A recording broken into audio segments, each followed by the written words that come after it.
ഇന്ന് ക്രൈസ്തവർ ആചരിക്കപ്പെടുന്ന ദുഃഖവെള്ളിയാഴ്ചയാണല്ലോ.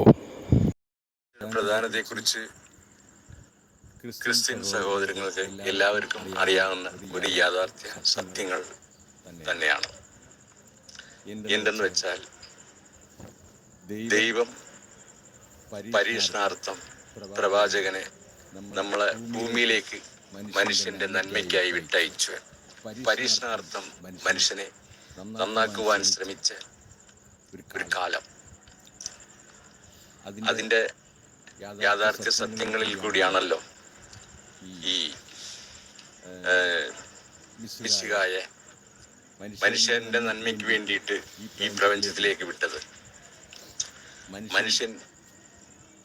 പ്രപഞ്ചത്തിൽ മനുഷ്യന് ആവശ്യമായിട്ടുള്ള എല്ലാ കാര്യങ്ങളും സൃഷ്ടിച്ചു.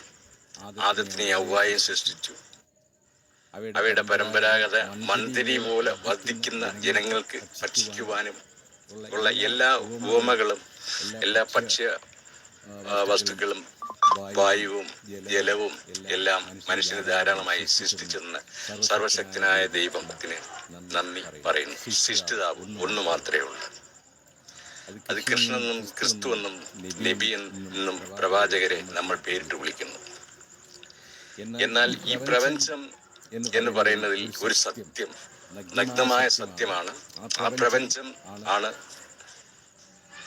അനുരൂപിയായി നിലകൊണ്ട് നിൽക്കുന്ന ദൈവം എന്ന് നമ്മൾ വിശ്വസിക്കുന്നുണ്ടെങ്കിൽ ആ ദൈവത്തിന് രൂപമില്ല. പ്രകാശത്തെ ദൈവമെന്ന് വിശ്വസിക്കാം, ശബ്ദത്തെ വിശ്വസിക്കാം. അതേപോലെ പ്രപഞ്ചത്തിൽ നമ്മൾ എന്ത് കാണപ്പെടാത്ത വസ്തുക്കളുണ്ടോ, നമ്മൾ അറിയാത്ത രഹസ്യങ്ങളിലാണ് ദൈവം വസിക്കുന്നത്. ദൈവം അനുരൂപിയായതിനെ കൊണ്ട് ഒരു പക്ഷേ വസിക്കുന്നത് നമ്മളെ കണ്ണിന്റെ കാഴ്ചയിൽ പോകുന്ന മിന്നാമിനുങ്ങുകൾ, അല്ലെങ്കിൽ നമ്മളെ രക്തത്തിൽ തുള്ളികളിലൂടി, നമ്മളെ നീരുകളിലൂടി, നമ്മളെ ശബ്ദത്തിലൂടി, നമ്മളിൽ ലഭിച്ചുകൊണ്ടിരിക്കുന്ന പ്രകാശത്തിലൂടി ഇവയിലേക്ക് ദൈവം ഉള്ളതിനെ കൊണ്ട് ദൈവത്തിന് ഒളിച്ചിരിക്കേണ്ട കാര്യമില്ല. എന്നാൽ ദൈവമാണ് എല്ലാത്തിൻ്റെയും സൃഷ്ടിതാവ്. ദൈവം മനുഷ്യരുടെ കണ്ണിൽ പെടാതിരിക്കാൻ വേണ്ടി അനുരൂപിയായി, രൂപമില്ലാത്ത എന്ന് പറയുന്നതിന്റെ വാസ്തവം, പ്രപഞ്ചം സത്യമാണ്, പ്രപഞ്ചമാണ് ദൈവം. എന്നാൽ ഇവിടെ മനുഷ്യനെ പരീക്ഷിപ്പിക്കുവാനായിട്ട് പ്രവാചകന്മാരെ രംഗത്തിറക്കി. അതിന്റെ ചുരുക്കത്തിന്റെ മറ്റൊരു ഉദാഹരണമാണ് ചെസ്സുകളി. അപ്പം ദൈവം പ്രവാചകന്മാര് ഇപ്പൊ ചെസ്സുകളിൽ സാധാരണ രാജാവ് എവിടെയെങ്കിലും വേലി കെട്ടിയ നടുമധ്യത്തിൽ എവിടെയെങ്കിലും ഒതുങ്ങിയിരുന്നുണ്ട്. ആദ്യം പ്രജകളെയാണല്ലോ യുദ്ധത്തിലേക്ക് വിടുന്നത്. പ്രജകൾക്ക് ശക്തിയില്ലാതെ വരുമ്പോഴാണല്ലോ പിന്നെ ആനയും കുതിരയും പിന്നെ മന്ത്രിയും ഒക്കെ നേരിടാനുള്ള അനുവാദങ്ങൾ കൊടുക്കുന്നത്. അങ്ങനെ കാലാന്തരങ്ങളായിട്ട് ലക്ഷോപലക്ഷങ്ങൾ പ്രജകളെ വിട്ടതിന് ശേഷമായിരിക്കാം പിന്നെ ആനയും കുതിരയും പ്രജകളെയും മറ്റു മന്ത്രിമാരെയൊക്കെ രംഗത്തോട്ട് ഇറക്കി. ഏറ്റവും ഒടുവിലായിരിക്കാം ഒരു പക്ഷേ പ്രവാചകന്മാരായിട്ട് നാം എല്ലാം അറിയപ്പെടുന്ന ഹിന്ദു മതത്തിൽ കൃഷ്ണനും, മുസ്ലിം മതത്തിൽ നബിയും, ക്രിസ്തു മതത്തിൽ കർത്താവും രംഗപ്രവേശനം ചെയ്തത്. ഈ വാസ്തവം നമുക്ക് അറിയാവുന്ന മഹാഗ്രന്ഥങ്ങളിൽ പഠിച്ചിട്ടുള്ള എന്റെ സത്യങ്ങൾ മാത്രമാണ്. അപ്പോൾ ദൈവം ഇവിടെ ഒളിച്ചു കളിക്കുകയാണ്, അല്ലേ ആണോ? ഒളിച്ചു കളിക്കുന്നു എന്ന് വെച്ച് കഴിഞ്ഞാൽ ദൈവത്തിന് ഒളിക്കേണ്ട ആവശ്യമില്ല. രൂപമില്ലല്ലോ. ഈ രൂപമില്ലാത്ത ഒരു ശക്തിക്ക് ഒരിക്കലും ഒളിക്കേണ്ട കാര്യമില്ല. കാര്യം നമ്മളെ നേരിട്ടുകൊണ്ടിരിക്കുകയാണ് എപ്പോഴൂടെയും, നമ്മളെ ശബ്ദത്തിലൂടെയും നമ്മളെ രക്തത്തിലൂടെയും ഒക്കെ നേരിട്ടുകൊണ്ടേയിരിക്കുകയാണ്, കണ്ടുകൊണ്ടേയിരിക്കുകയാണ്, കേട്ടുകൊണ്ടേയിരിക്കുകയാണ്, പ്രകാശിച്ചുകൊണ്ടേയിരിക്കുകയാണ്. അതല്ലേ ദൈവം? അപ്പൊ നമ്മൾ മനസ്സിലാക്കേണ്ടത് എന്താണ്? ഇവിടെ മനുഷ്യന് നന്മയ്ക്കായിട്ട് ഒരുപാട് ഉപാധികൾ മഹാഗ്രന്ഥങ്ങളിൽ പറഞ്ഞിട്ടുണ്ട്. ആ ഗ്രന്ഥങ്ങളെല്ലാം പിന്നെ ഓരോരുത്തരുടെ ഇഷ്ടം അനുസരിച്ച് വളച്ചൊടിച്ച് അവരുടെ താല്പര്യം അനുസരിച്ച് അങ്ങോട്ടും ഇങ്ങോട്ടും ഒക്കെ തിരിച്ച് ചന്നഭിന്നം ആക്കിയിട്ടുണ്ട്. ആ ചന്നഭിന്നത്തിന്റെ വാസ്തവത്തിലാണ് ഇന്ന് മനുഷ്യൻ വർഗീയ കലാപങ്ങളും മറ്റുമൊക്കെ ഉണ്ടാക്കുന്നത്. ഹിന്ദുമതത്തിലും ക്രിസ്തു മതത്തിലും മുസ്ലിം മതത്തിലും ആദ്യമേ പറയപ്പെട്ട ശരിയായ ഗ്രന്ഥങ്ങളെല്ലാം മനുഷ്യ നന്മയ്ക്ക് വേണ്ടി കൃത്യമായിട്ട് നിർവഹിച്ചാൽ അവനവന് തന്നെ നന്നായി വരുന്ന മാർഗദർശനങ്ങളായിരുന്നു. അതിലിപ്പോ ഇന്ന് പ്രത്യേകിച്ച് പറയാനുള്ള കാര്യം എന്ന് പറഞ്ഞു കഴിഞ്ഞാല്, ഇപ്പൊ നമ്മൾ പറയേണ്ടത് ഇന്ന് ദുഃഖ വെള്ളിയാഴ്ചയാണ്. ദുഃഖ വെള്ളിയാഴ്ച എന്ന് പറയുമ്പം ദൈവം മനുഷ്യ നന്മയ്ക്കായി മനുഷ്യനെ ഉപദേശിച്ച് നേരെ വരുത്തുവാൻ വേണ്ടിയിട്ട് ഒരു പ്രവാചകനെ വിട്ട കാലം. ഇവിടെ ക്രിസ്തു വരുന്നതിന് മുമ്പായിട്ട് ഇബ്രാഹിം നബിയുടെ ചരിത്രം പറയുന്നുണ്ട്, ഒരു ബലിയർപ്പണം പറയുന്നുണ്ട്. അതൊക്കെ ഇബ്രാഹിം നബിയുടെ ഇതായിട്ട് ഇവിടെ പറയുന്നത് മറ്റേ വേറൊരു ചരിത്രങ്ങൾ മാറി വരുമ്പോഴത്തേക്ക് ആ പേരുകളെ മാറുന്നുള്ളൂ. പക്ഷെ ഇസ്ലാമിൽ ഇബ്രാഹിം നബി എന്ന് പറയുന്നു, ഇതിനകത്ത് ഇസാഖ് എന്ന് പറയുന്നു. അങ്ങനെയൊക്കെ മതങ്ങളുടെ രീതി വെച്ച് നോക്കുമ്പോൾ അങ്ങനെ മാറ്റം വരുന്നതല്ലാതെ മതത്തിന്റെ ഗ്രന്ഥങ്ങളുടെ വാസ്തവങ്ങളെല്ലാം നന്മയ്ക്ക് വേണ്ടി മാത്രം ഒതുക്കി ചേർത്തതാണ്. ഇവിടെ ഇപ്പൊ സംഭവിക്കുന്നത് പറയുന്നത്, ഒരു കാലത്ത് കാലാന്തരങ്ങൾക്ക് മുമ്പ് ദൈവത്തെ കാണുവാൻ എല്ലാ ജനങ്ങളും ആഗ്രഹിച്ചിരുന്നു. എല്ലാ ജനങ്ങൾക്കും കാര്യം എന്ന് പറഞ്ഞാൽ എല്ലാരും പറയുന്നുണ്ടല്ലോ ദൈവമുണ്ട്. ചിലർ സൂര്യനെ ആരാധിക്കുന്നു, ചന്ദ്രനെ ആരാധിക്കുന്നു, കല്ലിനെ ആരാധിക്കുന്നു, പ്രതിമകളെ ആരാധിക്കുന്നു, പിന്നെ എന്തൊക്കെയോ അവരുടെ രൂപങ്ങൾ തീർത്ത് ആരാധിക്കുന്നു. എന്നാൽ ഇതിന്റെ ബാക്കിൽ, ഇതിന്റെ മുന്നിൽ, ഇതിന്റെ ഉയരത്തിൽ ഒരു ശക്തിയുണ്ട്. ആ ശക്തിയെ ആണ് ആരാധിക്കുന്നത്, ദൈവമാണ് എന്നുള്ള ആത്മീയ വിശ്വാസമാണ് എല്ലാവർക്കും ഉള്ളത് തന്നെ വാസ്തവത്തിൽ. എന്നാൽ ഈ ദൈവത്തെ ഒന്ന് കാണണമല്ലോ എന്ന് ഒരു പറ്റം ജനം ബലമായിട്ട് ആഗ്രഹിക്കുന്നു. ഇത് ദൈവം മനസ്സിലാക്കുന്നു. എന്നാൽ ബുദ്ധിമാനായ ദൈവം വിചാരിക്കുന്നത് എന്താണ്? ഞാൻ അനുരൂപനാണ്. എന്നാൽ സ്വരൂപനായി ഒരു രൂപം ഭാവിച്ച് രംഗത്തോട്ട് ചെന്നാൽ ഈ മനുഷ്യൻ എന്നെ എങ്ങനെ സ്വീകരിക്കും എന്നതാണ് അവിടെ ദൈവം ചിന്തിക്കുന്നത്. എന്നാൽ എന്നെക്കാട്ടി സ്നേഹിക്കണമല്ല എൻ്റെ മകനെ, അതായത് ദൈവപുത്രൻ എന്നുള്ള നിലയിൽ കൂടെ ഈശോയെ കന്യാമറിയത്തിന്റെ ഉദരത്തിൽ കൂടി, പരിശുദ്ധ കന്യാമറിയം എന്ന് പറയുമ്പോൾ കന്യകയിൽ ഗർഭം ധരിച്ചു, ദൈവത്തിന്റെ സിദ്ധിയായി ഗർഭം ധരിച്ചു. അങ്ങനെ പരിശുദ്ധ കന്യാമറിയത്തിൽ ജനിച്ച കർത്താവിനെയാണല്ലോ ക്രിസ്തു മതപ്രകാരം ഈ ഭൂമിയിലേക്ക് മനുഷ്യ നന്മയ്ക്ക് വേണ്ടി അയച്ചിരിക്കുന്നത്. അതാണ് ഈ ചെസ് കളി എന്ന് പറഞ്ഞത്. ഈ ചെസ് കളി കാര്യം എന്ന് പറഞ്ഞു കഴിഞ്ഞാൽ ഇതിലാര് വിജയിക്കും? കാര്യം ദൈവത്തിന് പരാജയപ്പെടാൻ എന്തായാലും പറ്റൂല, ദൈവത്തിന് രംഗത്ത് ഇറങ്ങാനും കഴിയില്ല. അപ്പൊ ദൈവത്തിന് ആരെങ്കിലും ഇറക്കണമല്ലോ. അങ്ങനെ ഇറക്കിയ പ്രജകളിൽ ഒന്നാണ് ഈശോ. അതേപോലെ തന്നെ കൃഷ്ണനെ നബി എന്ന് നമ്മൾ പറയുന്നതിൽ തെറ്റില്ല. പ്രജകൾ തന്നെ, അതായത് സാക്ഷാൽ ദൈവത്തിന്റെ പ്രധാന പ്രജകൾ. അതിൽ ക്രിസ്ത്യൻ മതത്തിൽ പറയുമ്പോൾ ഇന്ന് ഈശോ ആയിട്ട് വരുന്നു. ഇദ്ദേഹത്തിന്റെ സ്ഥിതിയിൽ എന്താണ് സംഭവിച്ചത്? മനുഷ്യനെ സൃഷ്ടിച്ചപ്പോഴേ ദൈവത്തിനറിയാം മനുഷ്യന്റെ നാശം മനുഷ്യൻ തന്നെ ഉണ്ടാക്കിയിരിക്കും, ഉറപ്പാണ്. മനുഷ്യൻ സൗഹൃദയില്ലായ്മ എത്ര നല്ല രീതിയിൽ സംസാരിച്ചാലും എത്ര നല്ല രീതിയിൽ പ്രവർത്തിച്ചാലും സൗഹൃദയില്ലായ്മയിൽ ഒടുവിൽ ഏതെങ്കിലും തരത്തിൽ അവരെ തന്നെ കൊന്നുകളയും എന്നതാണ് മനുഷ്യൻ. അത് ദൈവത്തിന് അറിയാവുന്നത് കൊണ്ട് തന്നെയാണ് ദൈവപുത്രത്തിന്റെ നീചാനുഭവങ്ങളും കുരിശിലേറ്റേണ്ട സ്ഥിതികളും ചോര ഒഴിച്ച് വെണ്ണീരായി കുരിശിലേറി മരിക്കേണ്ട അവസ്ഥകളും ഒക്കെ വന്നത് മനുഷ്യൻ തന്നെ ഉണ്ടാക്കി വെച്ചതൊന്നാണ്. അപ്പൊ ദൈവമാണ് ശരിക്കും വന്നതെങ്കിൽ എന്തായിരുന്നു സ്ഥിതി? ദൈവത്തിന് ഇങ്ങനെ കുരിശിലേറ്റാനും അണിതറയ്ക്കാനും കുരിശ് ചുമപ്പിക്കാനും ചാട്ടവാറ് കൊണ്ട് അടികൊള്ളാനും ഒക്കെ അത് പിന്നെ ആരാണ് ദൈവം? ദൈവത്തിന് അറിയാം. അതുകൊണ്ടതാണ് ദൈവം അനുരൂപിയായി മാറിയതും സ്വരൂപിയാകാത്തതും. സ്വരൂപിയായാൽ ഈ മനുഷ്യനിങ്ങനെ ചെയ്യും. ചെസുകളിയുടെ ഉദാഹരണം പോലെ ആണല്ലോ ഈ പ്രജകളെ വിട്ടിരിക്കുന്നത്. പ്രജകൾക്ക് പറ്റിയ ശിക്ഷ ഒടുവിൽ ഇങ്ങനെ. എന്നാൽ സാക്ഷാൽ ദൈവം വീണ്ടും ഒതുങ്ങിയിരിക്കുകയാണ്. ഇവിടെ ഇതേ ചെസുകളുടെ ഉപമ വേറൊന്നിലും കൂടി വേണമെങ്കിൽ നമുക്ക് ഉപമ പറയാൻ കഴിയും.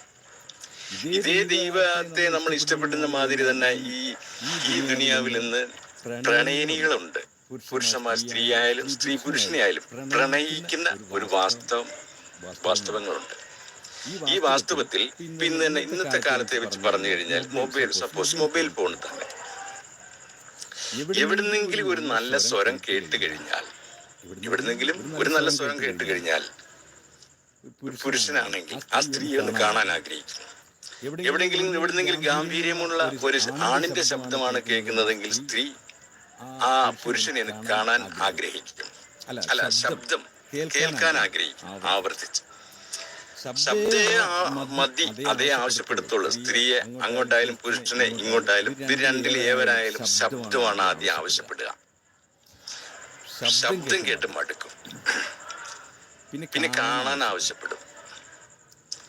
കാണാൻ ആവശ്യപ്പെടുമ്പോഴും ഒടുവിൽ മടുക്കും. പിന്നെ തൊടാൻ ആഗ്രഹിക്കും. അല്ലേ? മനുഷ്യന്റെ ആഗ്രഹം അവസാനിക്കുന്നില്ലെന്നുള്ളതിന്റെ ഒരു ഉദ്ദേശം. തൊടാൻ ആഗ്രഹിക്കും. തൊട്ട് കഴിഞ്ഞാലോ അവിടെയും തീരുന്നില്ലല്ലോ. പിന്നെ ഇതെന്താണെന്ന് തൊട്ട് മാന്തി കീറി പരീക്ഷിക്കാൻ ശ്രമം ഉണ്ടാകും. അല്ലേ? ആ മാന്തിക്കീരി പരിശോധിക്കുന്ന ശ്രമത്തിൽ സ്ത്രീ പുരുഷനെയായാലും പുരുഷ സ്ത്രീയായാലും വധിക്കപ്പെടാം, രക്ഷപ്പെടാതിരിക്കാം. അല്ലേ? അതേ ഒരു മാതൃകയാണ് ഇപ്പൊ ഇവിടെ. ദൈവത്തെ സ്നേഹിച്ച മനുഷ്യൻ ദൈവപുത്രനെ അയച്ചാൽ ദൈവപുത്രനെ അങ്ങേയറ്റം സ്നേഹിക്കുമല്ലോ എന്നുള്ള ധാരണ അനുരൂപിയായ ദൈവത്തിന്റെ ചിന്താഗതി അബദ്ധം പറ്റിച്ചിരിക്കുന്നത് ഇന്ന് ഈ സമൂഹത്തിലുള്ള മനുഷ്യർ തന്നെയാണ്. അപ്പം മനുഷ്യപുത്രനെ ഇത്തരത്തിൽ കുരിശിലേറ്റി വധിക്കപ്പെടാമെങ്കിൽ ദൈവം വന്നാലുള്ള സ്ഥിതി എന്ത്? ദൈവമാണ് ഇത്തരത്തിൽ സൃഷ്ടിക്കപ്പെടുന്നെങ്കിൽ അതിന് ചോദ്യം ചെയ്യാൻ മേളിലാര്? അല്ലേ?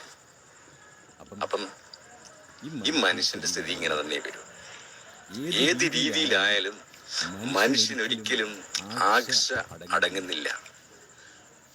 മനുഷ്യൻ എത്ര കണ്ടാലും എത്ര തിന്നാലും എത്ര കഴിച്ചാലും ഒരിക്കലും അവൻ മടുക്കുന്നില്ല. അവന്റെ ആശ ഒരിക്കലും അടങ്ങുന്നതേയില്ല. അവന്റെ അഹങ്കാരം ഒരിക്കലും ശമിക്കുന്നില്ല. അഹങ്കാരം ശമിച്ചു നല്ല രീതിയിലുള്ള ജീവിത മാർഗത്തിലേക്ക് ആഗ്രഹിക്കുന്ന ഏതൊരുവനും അധികകാലം ജീവിക്കുവാനും കഴിയില്ല. അതിൽപ്പെട്ട ചിലരാണ് പ്രവാചകർ. കാര്യം ദൈവം ഇപ്പൊ 1000 പേരെ ഒരു ഭാഗത്ത് കൂട്ടി പറഞ്ഞാൽ അതിൽ ചിലപ്പോൾ 2-3 പേര് കാണും ആത്മാവിന്റെ വചനങ്ങൾ മാത്രം അനുസരിക്കുന്നവർ. ആത്മാവിന്റെ വചനം എന്ന് പറഞ്ഞാൽ പരിശുദ്ധമായിട്ട് സാക്ഷാൽ ദൈവം നമുക്ക് നൽകിയിട്ടുള്ളത് ആത്മാവിനെ മാത്രം, റൂഹിനെ മാത്രം. ഈ റൂഹ് എപ്പോഴും നല്ല കാര്യങ്ങൾക്ക് മാത്രമേ കൂട്ടുനിൽക്കൂ. ശരീരം അങ്ങനല്ല. ഈ ശരീരം നല്ലതല്ല. എപ്പോഴും അഹങ്കരിക്കും, അഹങ്കാര കാര്യങ്ങൾ ആഗ്രഹിക്കും. കാണരുതേ, കാണാൻ പാടില്ല എന്ന് പറയുന്നതിനെ കാണാൻ ഈ കണ്ണ് ആഗ്രഹിക്കും. കണ്ടാലോ അത് സ്വന്തമാക്കാൻ ആഗ്രഹിക്കും. സ്വന്തമാക്കിയാലോ തൊട്ടുനോക്കാൻ ആഗ്രഹിക്കും. തൊട്ടു നോക്കിയാൽ പിന്നെ വലിച്ചു കീറി പീസാക്കാൻ ആഗ്രഹിക്കും. പീസാക്കിയാൽ ചിലപ്പോൾ രക്ഷപ്പെടും, ചിലപ്പോൾ സൃഷ്ടിക്കപ്പെടാം. അതാണ് ആഗ്രഹം. ഈ ആഗ്രഹത്തിന് ഒരു അസ്തമനം ഇല്ലാത്തതിന്റെ പേരിലാണ് സ്വർഗസ്ഥനായ പിതാവിന്റെ കന്യാപുത്രനെ വധിക്കേണ്ട സ്ഥിതി ഇന്ന് വന്നതും. സ്വന്തം സഹോദരന്മാരെ പോലെ കൂടെ നടന്ന ശിഷ്യന്മാരിൽ 12 പേരിൽ എല്ലാവരും ക്രിസ്തുവിനെ തള്ളിപ്പറയേണ്ട സ്ഥിതി സാഹചര്യം വന്നപ്പോ എനിക്ക് 10 കൂട്ടുകാരുണ്ടെങ്കിൽ ഞാൻ നിന്റെ കരളാണ്, ചങ്കാണ് എന്നൊക്കെ പറഞ്ഞ് കൂടെ നടക്കും. പക്ഷെ അവന്റെ ജീവൻ അപകടം വരുന്ന സമയത്തേ അയാള് ഞാനായിട്ടൊരു ബന്ധമില്ല എന്ന് പറയുന്ന സംഭവങ്ങളാണ് ഈ ദുഃഖ വെള്ളിയാഴ്ചയുടെ ക്രിസ്തുവിനെ കുരിശിലേറ്റുന്നതിന് തൊട്ടു മുമ്പേ നടന്ന സംഭവങ്ങൾ.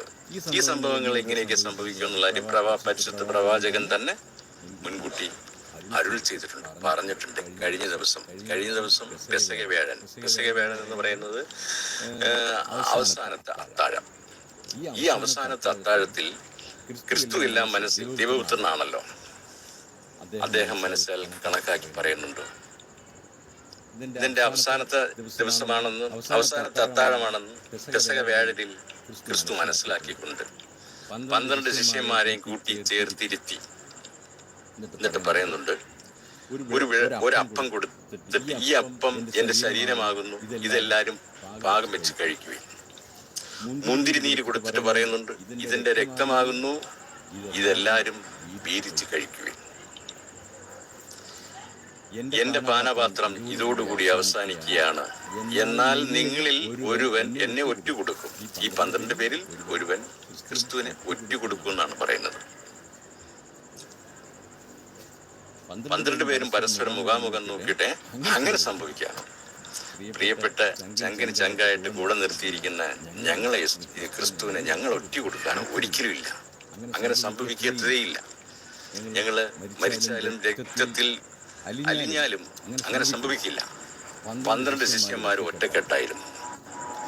എന്നാൽ ക്രിസ്തു മനസ്സിലാക്കിയിരിക്കുന്നു, യൂദാസ് 30 വെള്ളിക്കാശിന് വേണ്ടിയിട്ട് ചുംബനം കൊണ്ട് ആളെ കാട്ടിക്കൊടുത്ത് പട്ടാളക്കാർക്ക് കൈമാറി ഒറ്റുകൊടുത്തു എന്നുള്ള സംഭവം ക്രിസ്തുവിന് അറിയാതെ അങ്ങനെ തന്നെ സംഭവിച്ചു കഴിഞ്ഞു.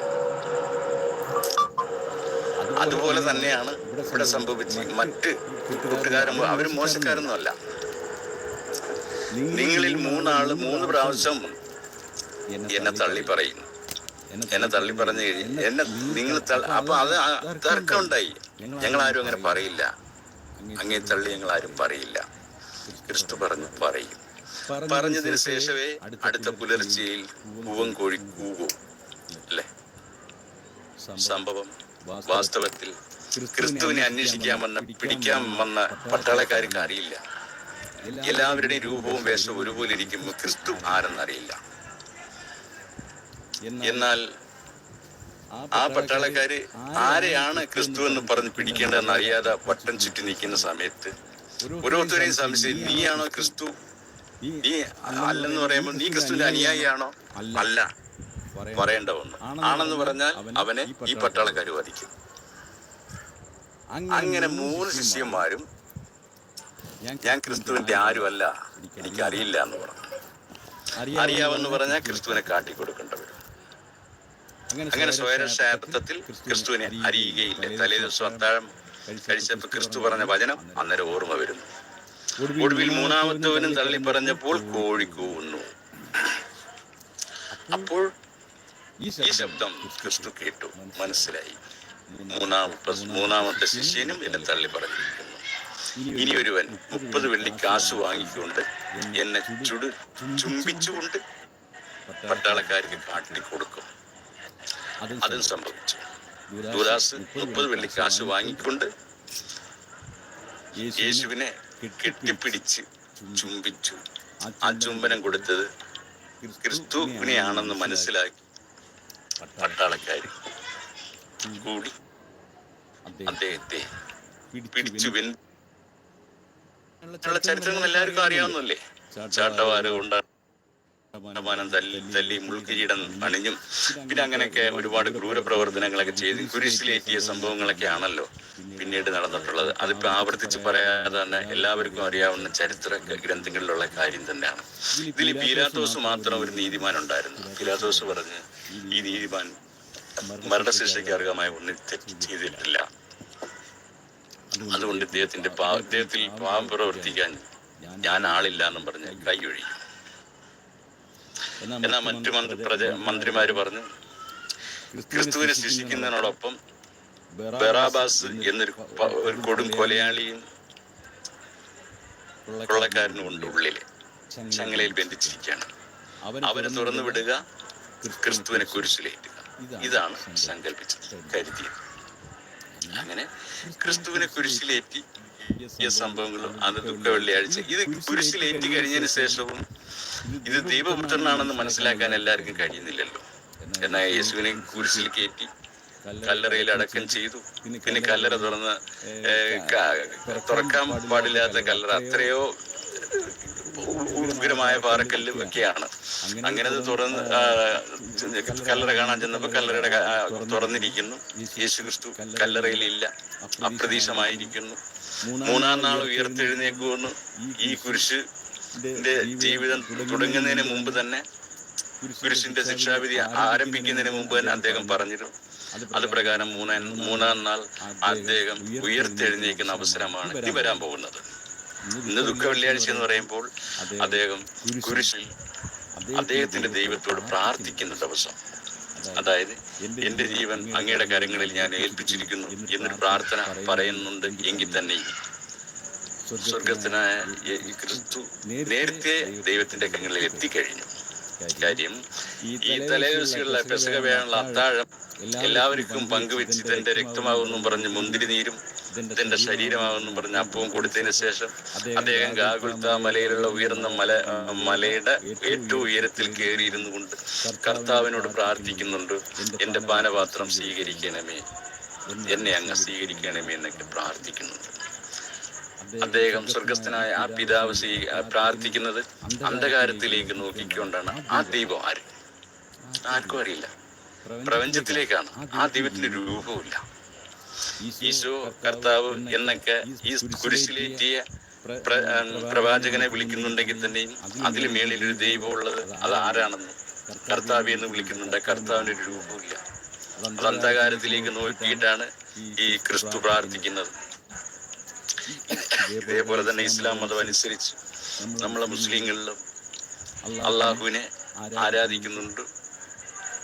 മുഹമ്മദ് നബി സല്ലല്ലാഹു അലൈഹി വസല്ലമയുടെ ചരിത്രത്തിലും അന്ധകാരത്തിലേക്ക് നോക്കിക്കൊണ്ടാണ് ഇന്ന് നമ്മൾ നിസ്കരിക്കുന്നത്, അന്ന് നബി ആരാധിച്ചിരുന്നത്. ശബ്ദമൊക്കെ കണ്ടു കേട്ടു എന്ന് അദ്ദേഹത്തിന്റെ പരിശുദ്ധി കൊണ്ട് എന്ന് നമ്മൾ ഖുർആനിൽ വിശ്വസിക്കപ്പെടുന്നു. നമുക്കത് കാണാനോ കേൾക്കാനോ കഴിയില്ല. നമ്മൾ ആ നാളെ ജീവിച്ചിട്ടില്ലായിരുന്നു. ആ വിശ്വാസങ്ങൾ നമ്മൾ മനസ്സാൽ ഉറപ്പിക്കുന്നു. ആ ഏകാന്തതയിലാണ് ദൈവം സർവസൃഷ്ടിതാവായ അള്ളാഹു വസിക്കുന്നതെന്ന് നബി വിശ്വസിക്കുന്നു. അതേ ഏകാന്തതയിലാണ് കർത്താവ് വസിക്കുന്നതെന്ന് പ്രവാചകന് ഈശോ വിശ്വസിക്കുന്നു. അതുകൊണ്ടാണല്ലോ അന്ധകാരത്തിലേക്ക് നോക്കി അങ്ങനെ പ്രാർത്ഥിക്കുന്നത്. അതേ മാതൃകയിൽ തന്നെയാണ് കൃഷ്ണന്റെയും ജീവിത ചരിത്രം. അദ്ദേഹം 7-ാം കടലിനക്കരെ പാൽക്കടലിൽ വസിച്ചുകൊണ്ട് ഓം ഓം എന്നുള്ള ഓംകാരനാദം മുഴക്കുന്നു, നാരായണ എന്നുള്ള നാമം മുഴക്കുന്നു. ഈ നാരായണനാര് അദ്ദേഹത്തിന്റെ ഫോട്ടോ ചിത്രം അങ്ങനെയില്ല. ഓംകാരം എന്നുള്ള അക്ഷരങ്ങൾ മാത്രമേ ഉള്ളൂ. ആ ഓംകാരം എന്നുള്ള ഒരു അക്ഷരത്തിൽ മാത്രം നാം മനസ്സിലാക്കുന്നത് ബ്രഹ്മം, വിഷ്ണു, മഹേശ്വരൻ, സൃഷ്ടിസ്ഥിതി സംഹാരം എന്ന് മനസ്സിലാക്കുന്നു. ബ്രഹ്മാവ് സൃഷ്ടിക്കുന്നു, സ്ഥിതി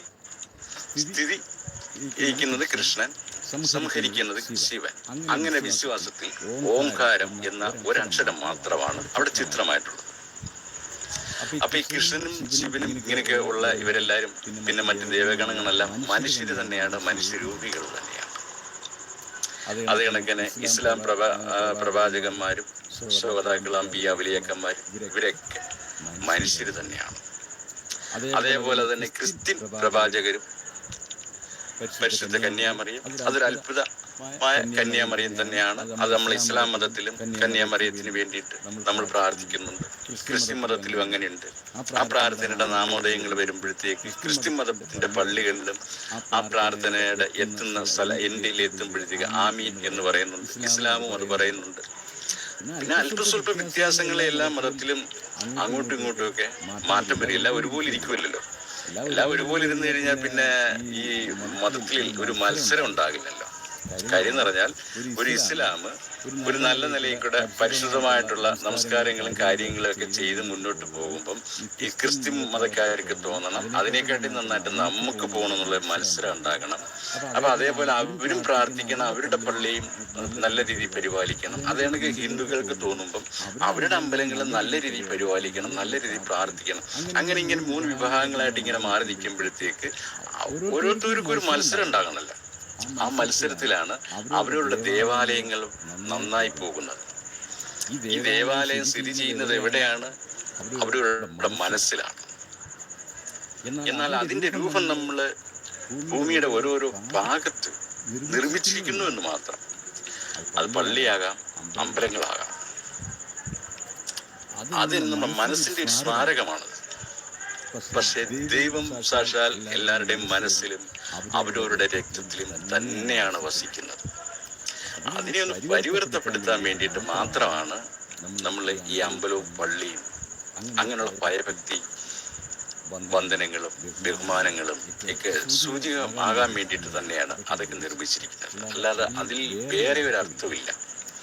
അതുപോലും ഇല്ലെങ്കിൽ ഇപ്പൊ അമ്പലങ്ങൾ ഉണ്ടെന്നുണ്ടെങ്കിൽ എന്തായാലും ഞാൻ യാത്ര പോകുന്ന സമയത്ത് എവിടെയെങ്കിലും ഒരു അമ്പലം കണ്ടു കഴിഞ്ഞാൽ ഒരു ഹിന്ദു ആണെങ്കിൽ ദൈവമേ രക്ഷിക്കണേ എന്ന് പറഞ്ഞിട്ട് അല്പനേരം മനഃശാന്തമാക്കി മനസ്സിനെ ഒന്ന് സന്തോഷിപ്പിക്കും. അതേ കണക്ക് തന്നെ ക്രിസ്ത്യാനികളാണെങ്കിലും അവരോട് അല്ലെങ്കിൽ അവിടെ പള്ളി മണിയടിക്കുന്ന സമയത്തോ ഞാൻ മറിയത്തിന് വേണ്ടിയിട്ട് സ്വർഗസ്വനായ പിതാവിന് വേണ്ടിയിട്ടും കർത്താവിന് വേണ്ടിയിട്ട് ആ നിമിഷം അവർ പ്രാർത്ഥിക്കും. അതേപോലെ തന്നെ ഇസ്ലാമും അവരവരുടെ പള്ളികളുടെ ബാങ്ക് ധ്വനി കേൾക്കുമ്പോഴത്തേക്ക് ആ നിമിഷം അവരും അള്ളാഹുവിനെ ഓർത്ത ആ നിമിഷം മനസ്സിനെ ശാന്തമാക്കി പ്രാർത്ഥിക്കും. കഴിയുമെങ്കിൽ ഒല്ലു ചെയ്ത് നമസ്കരിക്കും. ആ നിർബന്ധ ഘടന വെച്ചിരിക്കുന്നത് അള്ളാഹുവിന് വേണ്ടിയാണ് എന്ന് പറയുന്നു എങ്കിലും അല്ല, അത് അവനവന് വേണ്ടിയാണ് എന്ന് നാം മനസ്സിലാക്കും. കാരണം നമ്മൾ 5 നേരം ശരീരം പരിപൂർണമായിട്ട് വൃത്തിയാക്കി നമസ്കരിക്കുകയാണെങ്കിൽ അവനവന്റെ ശരീരത്തിന്റെ രോമഭാഗങ്ങളിലും ഓരോരോ ഗുഹാഭാഗങ്ങളിൽ കൂടിയൊക്കെ രോഗങ്ങൾ കടന്നു വായും മൂക്കും നാക്കും ചെവിയും കൈയുടെ വെള്ളയും കാലുവെള്ളയൊക്കെ ആ ഭാഗങ്ങളിൽ കൂടിയൊക്കെയാണ് രോഗം പടന്ന് സയൻസ് തെളിയിപ്പിച്ചിട്ടുണ്ടല്ലോ. ആ ഭാഗങ്ങളൊക്കെ ഒന്ന് വൃത്തിയാക്കി ഇയാൾ രോഗം പ്രവേശിക്കത്തില്ല. അത് അള്ളാഹുവിന് വേണ്ടി ആണ് എന്ന് നമ്മളെ മാതാപിതാക്കൾ പറയുമല്ലോ, ഈ രാവിലെ എഴുന്നേറ്റ് പല്ല് തേച്ചിട്ടേ ചായ കുടിക്കാവുന്നു അല്ലെ. എന്നതുപോലെ നമ്മൾ ശരീരം ആദ്യം രോഗം വരാതിരിക്കാൻ വേണ്ടിയിട്ട് നമ്മൾ ഇത്രയും സമയം കിടന്നുറങ്ങുമ്പോൾ നമ്മുടെ ശരീരത്തൊക്കെ മലിനീകരണങ്ങളൊക്കെ ഉണ്ടാകാം. അപ്പൊ രോഗത്തിൽ നിന്നൊരു നിവാരണം ചെയ്തതിനു ശേഷം ഭക്ഷണം കഴിക്കാം. അപ്പം ഇവിടെ ചെയ്യുന്നത് നമ്മൾ ഒളിവെടുത്തതിനു ശേഷം നമസ്കരിച്ചു കഴിഞ്ഞാൽ ഒരു വ്യായാമമാണത് അല്ലെ. അറിയാമല്ലോ, പണ്ട് അരച്ചാൽ വയർ നിറയ്ക്കാൻ വേണ്ടിയിട്ട് അനവധി കിലോമീറ്ററുകൾ അകലം പോയി നമ്മൾ അധ്വാനിച്ചിരുന്നു. ഞാനല്ല, പൂർവികർ പോയി അധ്വാനിച്ചിരുന്നു അരച്ചാൻ വയർ നിറയ്ക്കാൻ വേണ്ടിയിട്ട്. ഇന്ന് ഒരു ചാൻ വയർ കുറയ്ക്കാൻ വേണ്ടിയിട്ട് കിലോമീറ്ററുകളോളം വെറുതെ ചാടിയും ഓടിയും നടക്കുന്നു. ഒടുവിൽ അവിടെ എത്താൻ പറയാഞ്ഞിട്ട് പിന്നെ ഡോക്ടർമാരെ സമീപിക്കുന്നു. അവസാനം കട്ടിൽ അടിമയായി പോകുന്നു. കാലത്തിന്റെ പോക്കിന്റെ സ്ഥിതി അതാണ്. പണ്ട് നമുക്ക് ഒരു മുറിയിൽ 10 പേര് കിടക്കുമായിരുന്നു, സുഖം സുന്ദരമായിട്ട്, കൂട്ടുകുടുംബം പോലെ. ഇന്ന് 10 മുറിയില് 6 ആള് അല്ലെങ്കിൽ 2 മാതാപിതാക്കളെ വൃദ്ധസദനത്തിലാക്കിയാൽ 4 ആള്, അല്ലെങ്കിൽ ഈ ബുദ്ധിമുട്ടുണ്ടെങ്കിൽ 2 കുട്ടികളെയും കൂടി ഹോസ്റ്റലിലാക്കിയ പിന്നെ 2 ആള് ഭാര്യയും ഭർത്താവും മാത്രം സുഖമായി അല്ലെ. 10 മുറിയിൽ 2 ആളായി മാറി.